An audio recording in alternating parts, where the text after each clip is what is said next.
Bonjour à tous, bienvenue sur le plateau de H2O. Aujourd'hui, nous allons parler d'un phénomène physique invisible dans lequel nous baignons en permanence et qui exerce des forces essentielles à la vie sur Terre. Le champ magnétique terrestre ou champ géomagnétique est peut-être facilement matérialisé. En effet, c'est grâce à lui que l'aiguille d'une boussole indique le nord magnétique. Le champ magnétique provient d'une part des événements internes à notre planète, dus à une sorte de mouvement de dynamo qui fonctionne dans son noyau de fer liquide, et d'autre part à des événements externes principalement liés à l'activité solaire. En 1667, l'Académie des sciences crée officiellement l'Observatoire de Paris qui détermine régulièrement certaines caractéristiques du champ magnétique terrestre. Et c'est depuis 1883 que le service des observatoires magnétiques a pour mission d'enregistrer le champ magnétique en permanence et de suivre son évolution. L'Observatoire national de Chambon-la-Forêt est au centre de ces activités.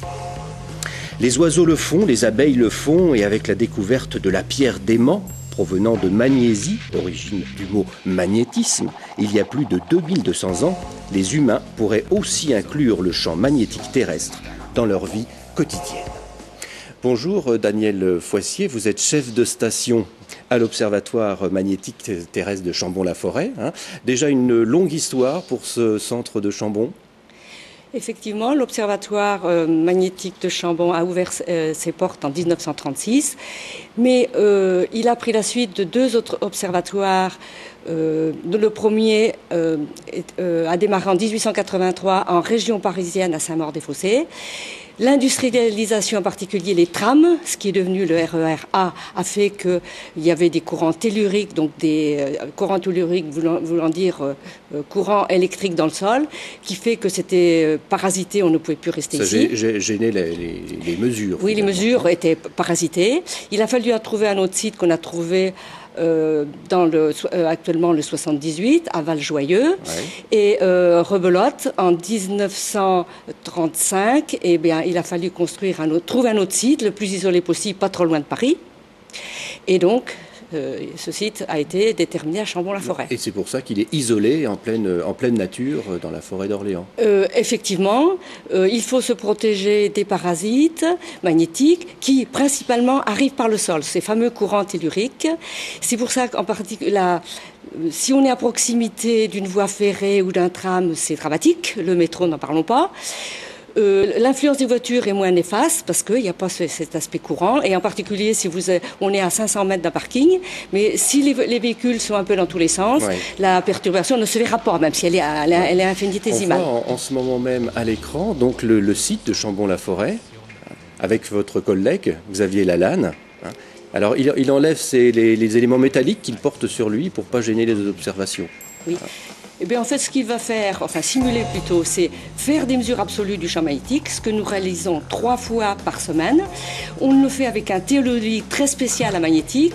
Là, on le voit viser, on voit les enregistrements, c'est un petit peu rapide, mais ceci, nous le faisons 3 fois par semaine, avec des appareils plus récents, avec des techniques plus récentes que ces anciens appareils qu'on vous montre, mais le principe est tout de même le même.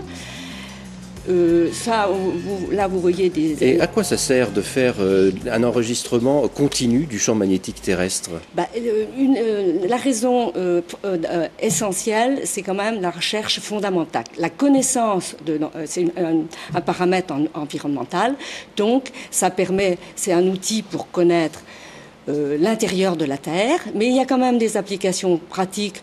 Pensons aux cartes magnétiques qui ont était un outil essentiel dès la Renaissance pour la navigation, qu'elle soit sur les mers et maintenant dans les airs.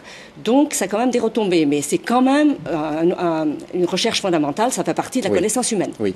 Alors, on a parlé en introduction de l'effet dynamo qui créerait le champ magnétique terrestre. On va voir la coupe du globe terrestre à l'écran, et nous allons voir, et vous allez nous expliquer à quel endroit se produit cet effet dynamo et qu'est-ce que c'est. On pourrait en parler des heures de cette coupe, mais on va se limiter en disant que le champ magnétique, pour 99%, se produit est créé par la zone 8 sur le dessin, c'est-à-dire le noyau de la Terre. Ce noyau est du fer sous très haute pression, donc liquide, qui tourne avec la Terre. Ça produit des courants des mouvements de convection, lesquels produisent dans le champ magnétique existant, produisent des courants, lesquels produisent du champ. Donc c'est ça, ce qu'on appelle l'effet dynamo, qui n'est pas connu avec précision. J'ai des chercheurs, c'est un sujet d'étude, on le connaît, mais tous les jours, toutes les années qui passent, affinent les connaissances. Donc vous voyez, c'est dans le noyau. Dans le noyau. Alors on pourrait se représenter le champ magnétique terrestre et pour faire une analogie. Peut-être la girouette qui se déplace dans le vent, comme l'aiguille se dirige vers le nord magnétique. C'est une bonne comparaison, c'est une bonne image qui permet de comprendre ces choses qu'on ne voit pas en fait. Alors pourquoi, quand on parle du pôle nord notamment, on a le pôle nord magnétique et le pôle nord géographique ? Eh bien, effectivement, ils sont loin d'être confondus. Le pôle nord géographique, il est lié à la rotation de la Terre. En première approximation, il est fixe, tandis que le pôle magnétique, il bouge. Et actuellement, il est mesuré depuis plus d'un siècle. Il y a eu une mesure cette année, il bouge de plus de 50 km par an. Il est situé à peu près au nord du Canada, il est en train de fuir le Canada et si il n'y a pas on ne peut pas prévoir, mais si ça ne change pas, il quittera le Canada prochainement pour se retrouver en Sibérie, mais enfin ça on n'en est pas encore sûr. Donc pour caractériser le champ magnétique terrestre, deux principales données, l'intensité et puis la direction. Exactement, avec trois paramètres qui sont l'intensité, qui est un chiffre. Comme on mesure une température, le champ magnétique, ça se traduit par un chiffre, qui est très variable à la surface du globe. Les valeurs les plus importantes sont près des pôles, magnétiques et pas le magnétique nord et sud, c'est de l'ordre actuellement de 72 000, peu importe l'unité.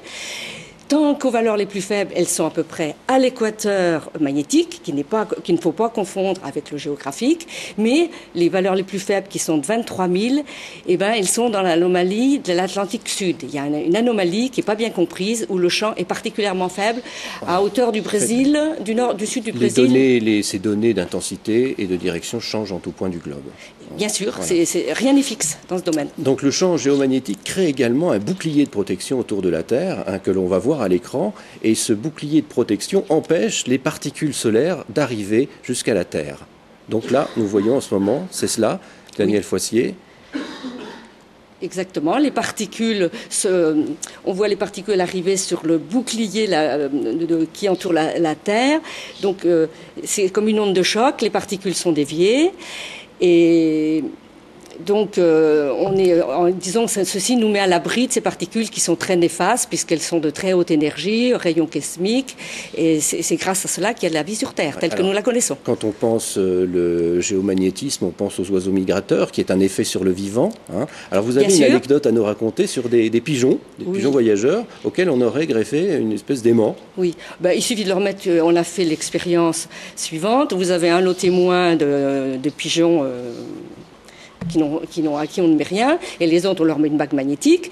Vous lâchez tous ces volatiles pour qu'ils retrouvent leur pigeonnier un jour de grand soleil, tout se passe bien, ils retrouvent statistiquement tous leur maison.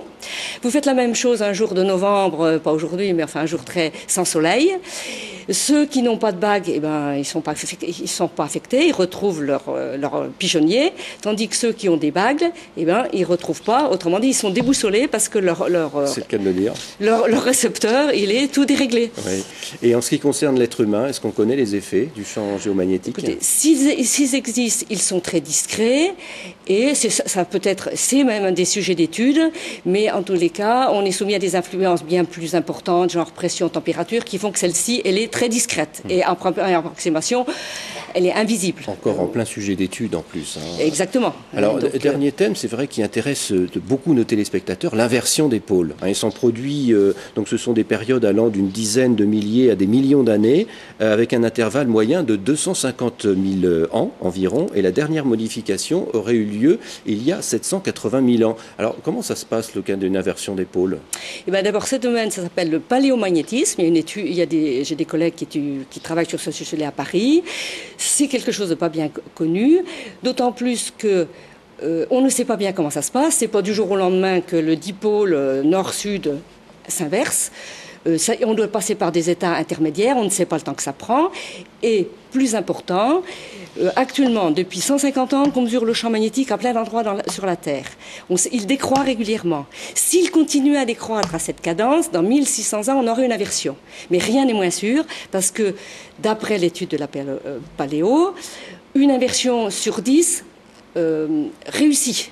Donc, est transformée, si je veux dire. Donc, n'en déduisons pas que dans 1600 ans, qui est une échelle historique, ça nous ramènerait dans le passé à la fin de l'Empire romain, on aura une inversion. Il ne faut surtout pas que nos téléspectateurs prennent peur, peut-être. Prennent peur et s'imaginent qu'on est en train de leur dire qu'on prévoit une inversion. Oui. C'est pas vrai. Qu'est-ce qui peut se passer pour les hommes et les animaux en cas d'une inversion ? On ne peut pas le dire, parce que de toute façon, on ne sait pas, il y a plusieurs modèles. Si ça se fait brusquement, alors là, ça serait sans doute catastrophique, ou si on passe par des intermédiaires avec des champs non continus qui nous protégeraient quand même de ce bouclier. Donc, c'est illusoire de faire des prédictions. Il faut, dans l'état actuel des connaissances.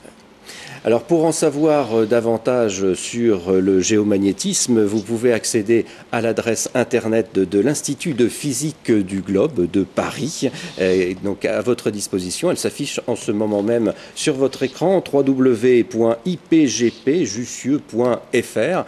Merci Danielle Foissier de votre présence sur ce plateau. Merci à tous d'avoir suivi ce numéro de H2O. On se retrouve dans 15 jours. Et puis en attendant, soyez curieux.